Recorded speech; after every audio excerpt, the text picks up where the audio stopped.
When I was young, I didn't really know what I was going to do when I got older. People kept asking me, but then eventually I thought that the idea of inventing things would be really cool. And the reason I thought that was because I read a quote from Arthur C. Clarke, which said that a sufficiently advanced technology is indistinguishable from magic, and that's really true. If you go back, say 300 years, the things that we take for granted today would be you'd be burned at the stake for. Being able to fly, being able to see over long distances, being able to communicate, and having access to all the world's information instantly from almost anywhere on the earth. This is stuff that really would be magic, or would be considered magic in times past. In fact, I think it actually goes beyond that, because there are many things that we take for granted today that weren't even imagined in times past. They weren't even in the realm of magic. So it actually goes beyond that. So I thought, well, if I can do some of those things, basically if I can advance technology, then that's like magic, and that would be really cool. And I also had sort of a slight existential crisis, because I was trying to figure out what does it all mean? Like, what's the purpose of things? And I came to the conclusion that if we can advance the knowledge of the world, if we can do things that expand the scope and scale of consciousness, then we're better able to ask the right questions and become more enlightened, and that's really the only way forward. I think about what technology solution is necessary in order to achieve the particular goal, and then try to make as much progress in that direction as possible. I think that being a multi-planet species and being out there among the stars is important for the long-term survival of humanity.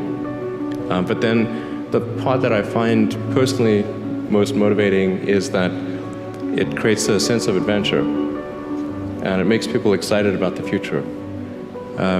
If you consider two futures, one where we are forever confined to Earth until eventually something terrible happens, or another future where we are out there on many planets, maybe even going beyond the solar system. I think that second version is incredibly exciting and inspiring, and there need to be reasons to get up in the morning. Life can't just be about solving problems. Otherwise, what's the point? There's got to be things that people find inspiring and make life worth living. When my brother and I were starting our first company, instead of getting an apartment, we just rented a small office, and we slept on the couch. And we showered at the YMCA, and we're so hot up, we had one computer, so the website was up during the day, and I was coding at night, 7 days a week, all the time. And I sort of briefly had a girlfriend in that period, and in order to be with me, she had to sleep in the office. So work hard, like every waking hour. That's the thing I would say, particularly if you're starting a company. A natural human tendency is wishful thinking. So a challenge for entrepreneurs is to say, well, what's the difference between really believing in your ideals and sticking to them versus pursuing some unrealistic dream that doesn't actually have merit? And that is a really difficult thing to tell. Can you tell the difference between those two things? Right. So you need to be sort of very rigorous in your self-analysis. I think certainly extremely tenacious, and then just work like hell. You just have to put in 80 to 100-hour weeks every week. All those things improve the odds of success.